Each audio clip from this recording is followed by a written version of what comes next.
دوستوں، آج کی اس ویڈیو میں ہم آپ کو ایک ایسی داستان سنانے جا رہے ہیں جس سے آپ کو یقیناً بے حد فائدہ ہوگا۔ دوستوں، کہا جاتا ہے کہ کسی علاقے میں دو جگری دوست رہتے تھے۔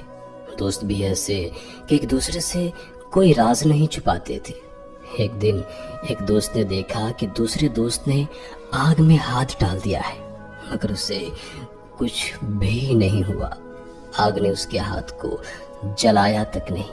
پہلے دوست نے دوسرے سے پوچھا کہ یہ کیا ماجرا ہے، آگ نے تمہارے ہاتھ کو جلایا کیوں نہیں؟ شروعات میں تو دوسرے دوست نے بات ٹال دی اور کہا کہ پھر کبھی بتاؤں گا، لیکن جب پہلے نے اپنی دوستی کی قسم دے کر پوچھا تو دوسرا دوست کہنے لگا کہ تمہیں تو معلوم ہے نا کہ اللہ تعالیٰ نے مجھے مال و دولت اور حسن سب کچھ دیا ہے۔ جب میں نیا اپنی جوانی کی عمر کو پہنچا تھا تب میرے پاس اچھا خاصا مال تھا۔ ایک رات میں اپنے گھر کی چھت پر ٹہل رہا تھا جب میری نظر سامنے والے گھر کے چھت پر پڑ گئی۔ میں نے دیکھا کہ ایک نہایت خوبصورت جوان لڑکی، مانو جیسے 14ویں کا چاند ہو، اپنے چھت پہ ٹہل رہی تھی۔ میں نے اسے دیکھا اور بس دیکھتا ہی رہ گیا۔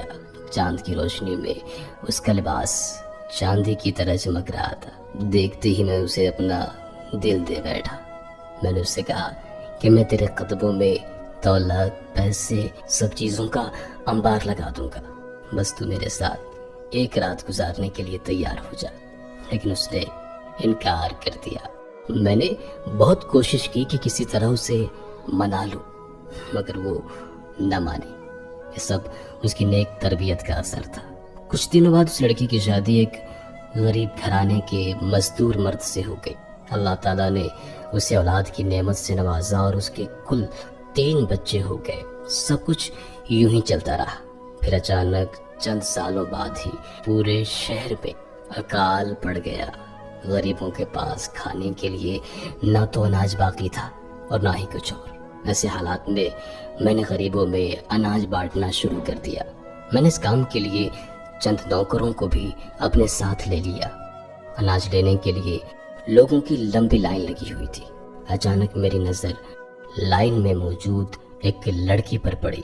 یہ وہی لڑکی تھی جسے میں نے اس رات دیکھا تھا اور آج وہ اناج لینے کے لیے لائن میں لگی تھی۔ میں نے اسے پہچان لیا۔ میں نے اپنے ملازموں سے کہا کہ کام جاری رکھو اور خود ایک طرف چلا گیا۔ میں نے اس لڑکی کو اپنے کمرے میں بلایا۔ جب وہ کمرے میں آئی تو میں نے اس سے پوچھا کہ تم باہر قطار میں کیوں کھڑی تھی؟ اس نے جواب دیا کہ غریب ہوں نا، امیروں کے در پر بھیک مانگنے آئی ہوں۔ میرے بچے بھوکے ہیں اور کہیں سے اناج نہیں مل رہا، خدا کے واسطے میری مدد کرو، مجھے کچھ اناج دے دو۔ میں نے سوچا کہ یہ اچھا موقع ہے اپنی ناجائز خواہش کو پوری کرنے کا۔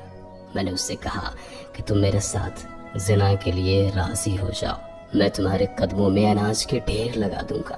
لیکن اس بار بھی اس نے انکار کر دیا اور وہ واپس لوٹ گئی۔ لیکن جیسے ہی بھوکے بچوں کا خیال آیا تو رک گئی اور پلٹ کر کہنے لگی، تمہیں اللہ نے اتنا دیا ہے، مجھے کچھ دے دو گے تو مال میں کیا کمی آ جائے گی؟ خدا کے لیے مجھ پر رحم کرو، میرے بچے کئی دن سے بھوکے ہیں۔ میں نے دوبارہ اپنی شرط دہرائی کہ تم میرے ساتھ بدفعلی کرنے کے لیے راضی ہو جاؤ، میں تمہاری ہر خواہش پوری کر دوں گا۔ وہ پھر کہنے لگی کہ خدا کا خوف کر اور مجھ پر رحم کر، میرے بچوں کی خاطر مہربانی کر، اللہ کے لیے میرے بچوں کی مدد کر۔ میں نے پھر اپنی خواہش دہرائی، لیکن وہ اب بھی واپس پلٹ گئی۔ وہ بچوں کو بھوک سے مرتا نہیں دیکھ سکتی تھی۔ آخر ماں تھی، دوبارہ پلٹی اور فریاد کرنے لگی۔ میں نے اس سے کہا کہ اگر میری بات نہ مانے گی تو سب کو اناج ملے گا، لیکن تجھے ایک دانہ بھی نہیں ملے گا۔ ایک طرف عزت تھی اور دوسری طرف ماں کی ممتا۔ مجبور تھی بیچاری۔ سوچنے لگی کہ اگر بچوں کے پاس خالی ہاتھ جاؤں گی تو وہ بھوک سے تڑپ کر مر جائیں گے۔ یہ سوچ کر ماں کا کلیجہ پھٹ گیا۔ دل میں سوچا کہ گناہ کر کے بچوں کی بھوک مٹا دیتی ہوں، پھر خدا سے توبہ کر لوں گی۔ یہ سوچ کر وہ میرے پاس واپس آئی اور کہنے لگی کہ خدا کے لیے مجھ پر رحم کر۔ میں نے اس کے سامنے اپنی شرط رکھی۔ ابھی وہ کہنے ہی والی تھی کہ میں راضی ہوں پھر اس کے دل میں اللہ کا خوف آ گیا اور ایک بار پھر وہ رک گئی۔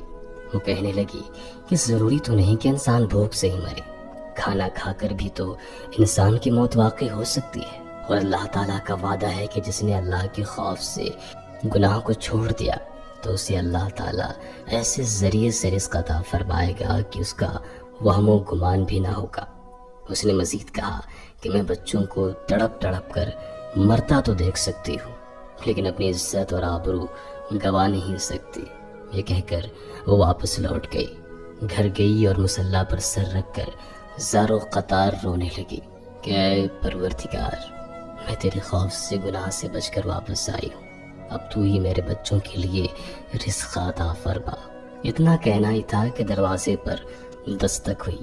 سر اٹھا کر دیکھا تو وہی نوجوان سامنے کھڑا تھا، اور اس کے ساتھ اس کے نوکر بھی تھے جو اناج کے تھیلے اٹھائے ہوئے تھے۔ وہ غصے سے بولی کہ اب تو کیا چاہتا ہے، یہاں کیوں آیا ہے؟ میں نے کہا کہ بہن مجھے معاف کر دے، میرا دل بدل گیا ہے۔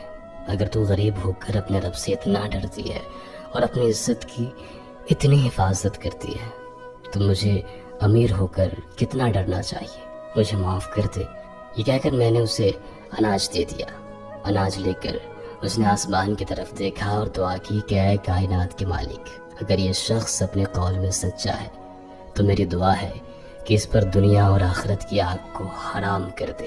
بس اسی دن سے، اس دن سے لے کر کے آج تک دنیا کی کوئی آگ مجھ پر اثر نہیں کرتی، اور انشاءاللہ تعالی آخرت میں بھی جہنم کی آگ مجھ پر اثر نہیں کرے گی۔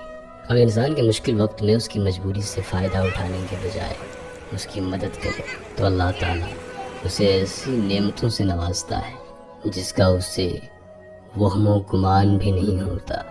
اللہ تعالیٰ سے دعا ہے کہ وہ ہم سب پر اپنا خاص فضل و کرم فرمائے، گناہوں سے بچائے۔ ویڈیو پسند آئی ہو تو ویڈیو کو لائک کرتے ہوئے دوستوں کے ساتھ شیئر بھی ضرور کیجیے گا۔